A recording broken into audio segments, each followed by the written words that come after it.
So at this time, again, 2018, Nasu, Takuchi, and the development team writ large had already made the determination that the game's client, the central engine, what I imagine to also include the UI, are not going to change, right? Which is understandable, right? If it makes money, why change it? But again, they were operating under the assumption that it will someday hit technical limits. Perhaps that's NP animations. Perhaps that's the game simply being too old to really run well on modern hardware, right?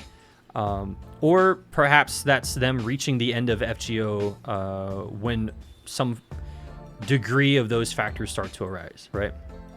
So they're working on the feeling that the technical limits will come around the same time as them finishing doing everything they want to in FGO. Kajita says he doesn't think FGO could end entirely. So this radio show host says to Nasu, I don't think FGO could end entirely. And Nasu says that they do want to make something entirely new with a new system built from scratch and that he is already thinking of what this will be.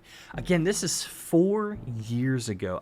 I hate to just keep like beating a dead horse, or in this case, a time machine. But it really is amazing to me that for probably the better part of 5 years, if not more, Nasu has operated under the assumption that not only is this going to end, but that it is going to be predicated by certain things almost requiring it to end, right? So not even just like the story, maybe even like player-based retention or profits. They've operated under the assumption that there are going to be like actual physical limits to how long this game can go because they don't want to change the client. I think that's extremely interesting. I keep mentally juxtaposing FGO with Game of Thrones. And I know that sounds odd, but the reason I do that is because when it came to the Game of Thrones show, obviously the book series wasn't finished yet. It still is not finished. It probably never will be finished. And so it was interesting to not only myself, but millions of other viewers of Game of Thrones that there wasn't a defined ending already like understood, right? Nobody knew how it was going to end. Nobody knew what was really going to happen. And so over the years, the last few seasons, maybe 4 seasons, it was kind of pieced together that there wasn't a hard and fast concrete or detailed ending in mind, right? So it was like a generality. There were some platitudes. There was a meeting in which apparently George R.R. Martin told what I'll call D&D. He told them, generally speaking, in some large sweeping platitudes, how Game of Thrones was going to end. That obviously was not handled well from a production standpoint. I think back to some of like the very dark episodes, as in like you physically could not see anything no matter how bright your TV was. You think back to some of the dialogue decisions that the writers made. You think back to just the outright overarching plot execution, I should say.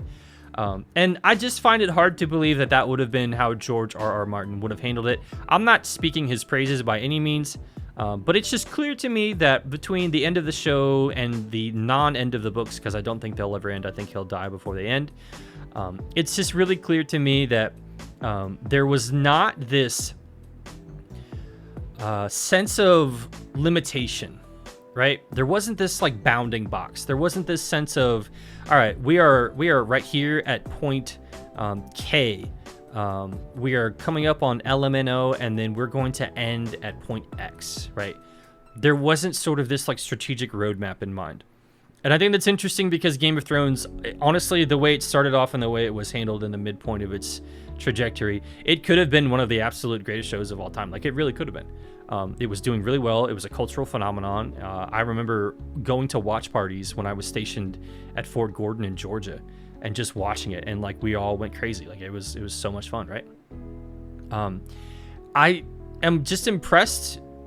I walk away impressed, mentally speaking, from those juxtapositions with FGO, because again, for years and years, they have operated with this like knowledge of the end. They've operated with this this limitation, this boundary. It's this very clear endpoint to them, and it's like multi-dimensional. Whether it's the technical limits, whether it's the client becoming too outdated, the game engine, whether it's the story, like they have a multifaceted sort of set of limitations, set of factors that are just going to end the game.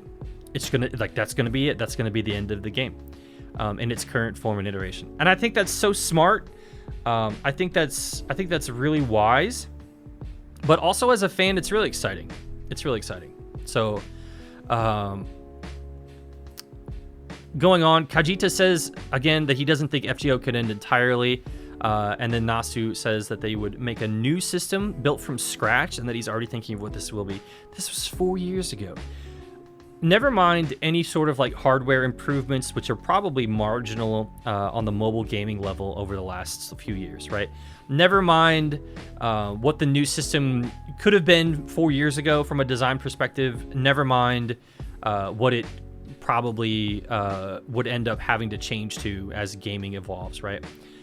It's just simply impressive to me that this sort of forethought has been carried on throughout the development of FGO, right? So that new system, I would be supremely interested to see like what that would be.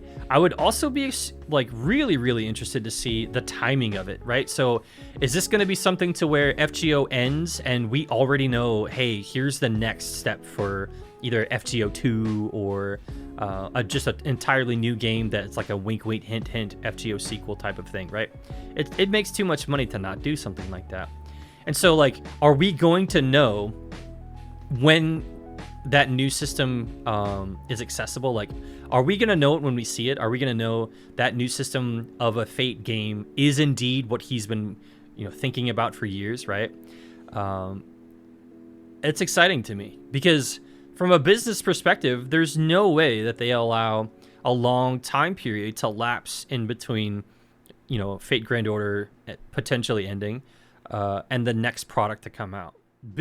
From a business perspective, in fact, you might even want overlap from a business perspective, which I think would be